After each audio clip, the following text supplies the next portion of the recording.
How about we both stop feeling bad for each other? And we start in a new place. What friends?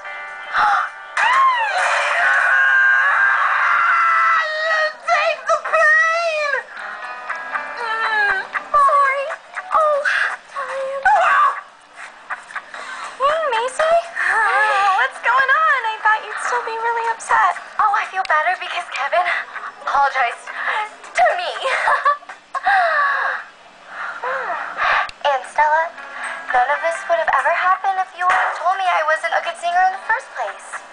But you're so sensitive. I can handle a little criticism.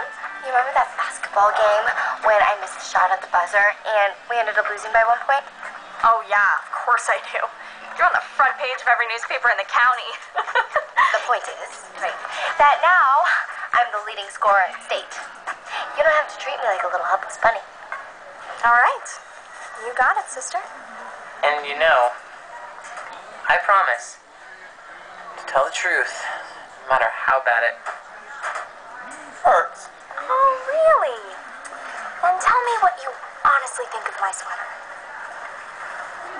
Oh, well, I love it! It's so obvious he doesn't like it. I know. And his voice gets so high when he's lying. Help me! Oh, anyone! Stella! Macy!